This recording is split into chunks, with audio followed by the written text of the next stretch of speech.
especially recently, people have talked about how, for example, the church suppressed Galileo, or you're talking about suppression of research into evolution, say.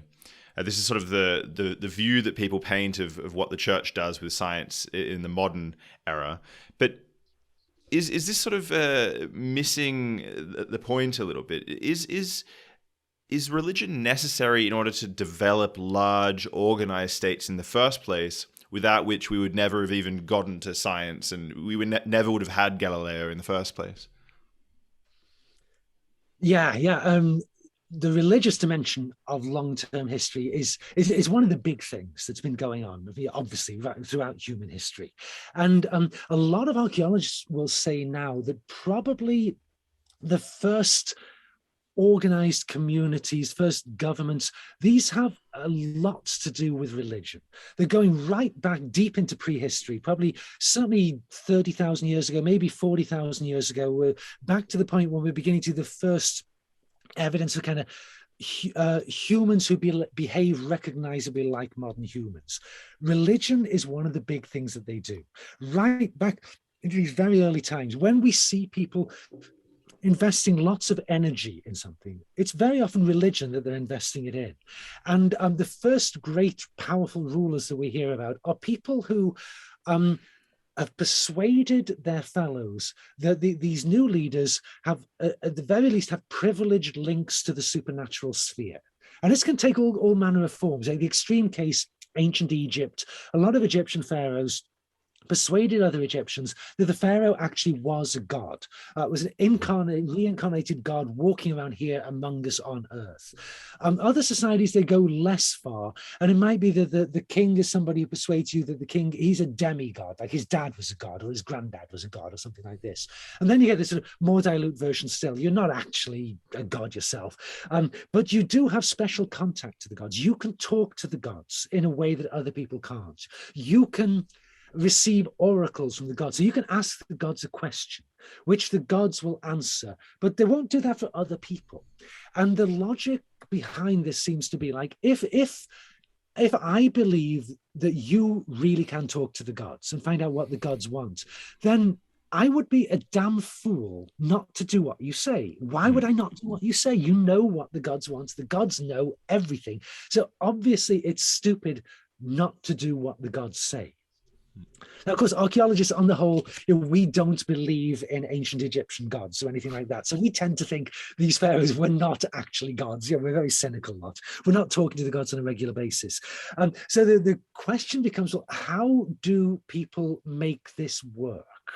And given that probably the pharaoh doesn't know what the gods want any better than anybody else does, possibly pharaohs do have slightly better information than other people, because once you've established one of these systems, of course, you can surround yourself with the best informed people and get their advice. Not that that seems to do modern politicians much good a lot of the time, but you at least got that sort of advantage. But one of the most popular theories is if we can assume that the rulers had even just average levels of competence and foresight and judgment, then if the ruler is able to persuade other people that because it's almost always he has privileged access to the supernatural sphere. And if the other people believe this, that will give that ruler a slight advantage over rival rulers who are not able to persuade people of this. Because I say to my people, go out there and dig these irrigation ditches to irrigate this field because the gods say so.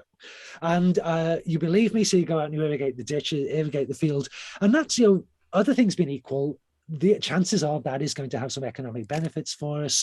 And so we're going to be better off. If you don't believe that the gods are telling me this stuff, you're all going to start arguing about this and saying, no, let's not do that. Let's do something else. Let's not do anything at all. If I can persuade you that I do know what the gods want, I'm going to have this just little bit of an advantage over the other guy.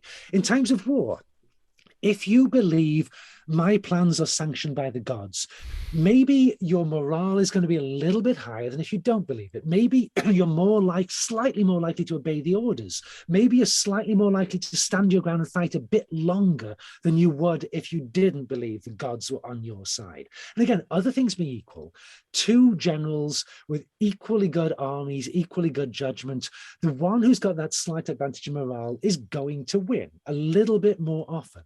And over the long run, you repeat this game over and over again, maybe that was actually enough to push societies, because this seems to be a pretty global phenomenon, this semi-divine rule. Maybe that's enough to push them down this path toward the godlike king. Because I mean, basically, pretty much every pre-modern society we see, the ruler has some claim to divine sanction going on. And of course, even in the modern world, countries that have maintained their monarchies, like Britain, Queen Elizabeth II, I mean, she comes across as this nice, nice old lady with a will of iron, a rather terrifying old lady, actually. But she actually rules Dei gratias, by the grace of God. When she was crowned, she was anointed with holy oil. She was literally touched by God, raised above the rest of us, so that in theory, she is more than mortal. That is why everybody in Britain should do what she says. That is why, in principle, at least since 1688, nothing Parliament does becomes law unless the monarch approves it. I mean, we don't know what would happen if the monarch actually said no. That would probably get very, very ugly. But in principle, this is sort of hung on. This is an extraordinary thing. This is the longest living institution in human history. Remarkable kind of thing. So religion is absolutely central to the long-term human story, which makes the tide of rising secularism over the last couple of centuries, makes this even more remarkable. I guess also there's at an even simpler level, if, say, for example, you and I share the same religion, then we also probably share the same moral framework. And so when we interact with each other, we know how to expect the other person's going to respond to whatever I do. And maybe this is sort of a glue that holds larger societies together. When you're going to meet people you've never met before and people who've never met people you know before. Yeah, this is something economic historians have become very interested over the last 30, 40 years in trust, the role of trust in economic exchange. Because, markets work more efficiently when the actors are able to trust one another, able to rely on each other's word. And so one of the big questions becomes, what can societies do to bolster trust, which of course will then lower your transaction costs in the marketplace if you don't have to check every single thing the person you're transacting with is doing. And yeah, religious communities definitely seem to function in this way. They're not the only kind of institution out there to lower the costs of trading in the marketplace. So one of my colleagues at Stanford, a guy named Avner Greif, did this really, really important book looking at medieval trading communities in the Mediterranean. And he found that kinship networks, being related to people, this was a huge thing as well. Belonging to the same synagogues and same churches, that was huge. Kinship networks were huge. Institutions like setting up, say you're based in Cairo, you're a Jewish merchant in Cairo, and you're doing a lot of trade with the Muslim Spanish merchants, Muslim Arab merchants in Spain. What you want to do, if you possibly can, is set up a Jewish merchant on a permanent basis in Barcelona somewhere. He lives there year round. He interacts constantly with the locals, and he is your representative. So you go out there and the local guy will say to the local Arab merchants, oh yeah, I know this guy. He's reliable. You can trust him. Any problems come up, come to me. Obviously the merchant from Cairo can sail off and disappear. You never see him again. But I'm here. I'm always going to be here. If there's a problem, you come to me. I will work this out. I know people back in Cairo. I'll make it all work properly. And all these people find all these different networks to bolster trust. And I guess my feeling generally about the part religion has played in the longer historical story, because some people will say, oh, clearly religion is the most important factor, it's caused the rise of trust, or others will say it's caused the rise of genocide and all kinds of terrible things. all of these institutions, they are mechanisms people can use to get what they want. So if you want to bolster trust within a trading community, religion can be a really useful tool to use. If you want to get your people to commit genocide, religion can be a really useful tool to use. And so you'll see things like the Catholic Church. Some people will say, oh, one of the worst institutions in history, the Inquisition, all these terrible things that Jesuits did.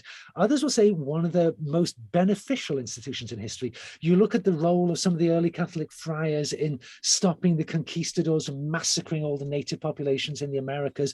You look at what the church has sometimes done to protect the poor and the weak against oppression. It seems to me religion is an instrument you can use, nothing more and nothing less. If you live in a peaceful, well-ordered society, on the whole, religion tends to function to further that peace. On the whole, very few churches in countries like Denmark or Canada are encouraging people to go out there and kill each other anymore. Whereas if you live in a very violent, unstable country, religion often contributes to that violence. It becomes one of the tools people use to foster violence, to persuade people that using violence is right. So I would say the one sentence summary of what is the role of religion in history is depends on what you want to do.